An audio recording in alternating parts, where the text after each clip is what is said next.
Erik Weihenmayer is one of the most inspiring, engaging, and sought-after speakers in the world. He is the only blind person to have reached the summit of Mount Everest and climbed all 7 summits, the highest peak on every continent.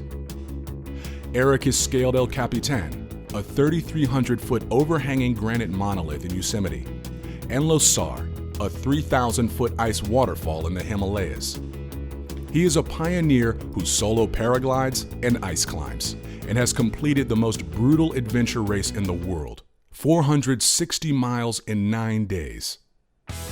Every new challenge is an opportunity to problem solve, strategize, and create a new way forward. He is the best-selling author of 2 books, Touch the Top of the World, made into a feature film, and The Adversity Advantage. A feature-length documentary, Farther Than the Eye Can See, chronicles his thrilling ascent of Everest. Erik has received worldwide attention and recognition for his achievements. He's been on the cover of Time magazine, appeared on Oprah and Larry King, and countless other programs. A seasoned speaker, he has shared the stage with world leaders and luminaries, including Secretary Colin Powell and Vice President Al Gore. He even spoke at the 2009 presidential inauguration festivities in Washington, D.C. Erik's achievements are the result of his passion for discovery and innovation. He believes in being a pioneer, of making the impossible possible, and opening up a new world of opportunity for yourself, your organization, and the people around you. And there's one thing that hasn't changed much since that very first time I went rock climbing more than 20 years ago, and that's the reach. You know, I think we're always reaching into darkness. We're predicting, we're calculating, we're hoping, we're praying. All our algorithms, all our metrics, you know, they lead us to believe that we're going to find what we're looking for. But we understand there's no guarantee. It's that moment when we've reached out, our minds and our bodies, and we know it's almost impossible to turn back. I think those fears, they're overwhelming. The fear of flopping on our face, of looking stupid in front of our friends, of making a mistake in front of our colleagues, in front of our team. The fear that we're not as good at something as we wanted to be, or the fear that we've climbed as high as we can go. There's nowhere else to go but down. I think those fears, they conspire against us and they can paralyze us so that maybe we decide to stop reaching. When I think there's a big difference between most people and pioneers. Because pioneers understand that life is an ongoing, never-ending process of reaching out into the darkness when we don't know exactly what we're going to find.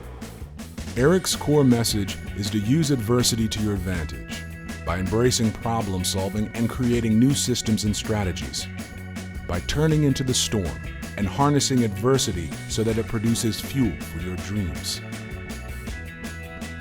The best example on a personal level that I've ever seen who was able to do this is a friend of mine named Mark Wellman.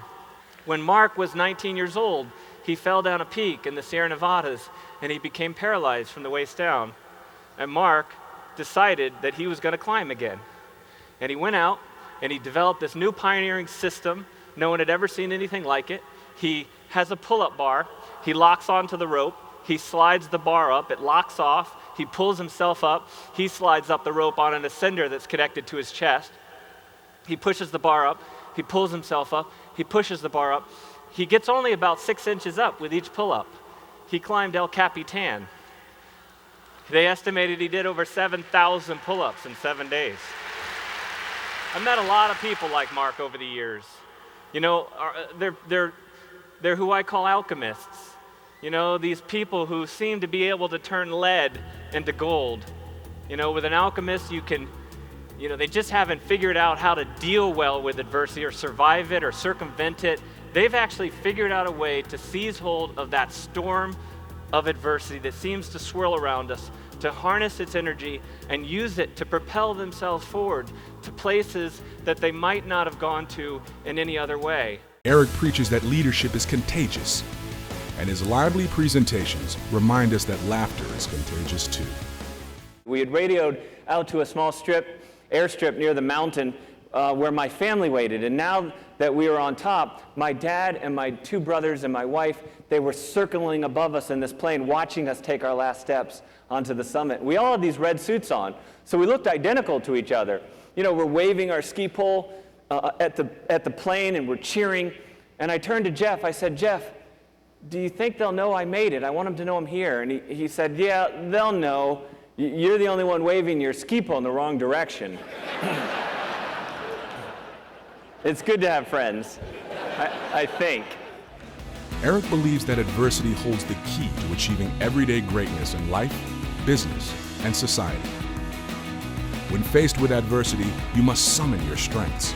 And so often, your greatest strength is the team you surround yourself with. I knew as good of a climber as I'd become, I could never get to the top of Everest alone. I knew what would get me to the top were the people that I surrounded myself with.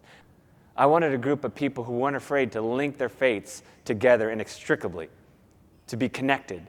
If there were problems, which there always are, to solve them together. If there were successes, to share them together. And what I love about climbing most is that you're roped up. A lot of times you're roped up. And if you're a good team, you're like a snake. You're wriggling up the mountain. All the pieces of the team are in perfect sync, yet everyone's doing something very different and vital that keeps the team moving and functioning and safe. And what's even better, I think, is that if one person on that team were to pop through a snow bridge or tumble down the mountain, it's in everyone's best interest to stop that guy from going. Yeah, you throw yourself down on your ice axe. You stop him. It's a terrifying way to travel. It's terrifying because you win together, you lose together. There's no middle ground. Each person on that team, they can kill you or they can drive you to the summit. Erik believes a strong team is the foundation for nurturing the seeds of leadership. And he believes that leadership is not just about reaching your own summits, but helping others reach their own summits too. Erik leads by redefining perceptions of blindness around the world.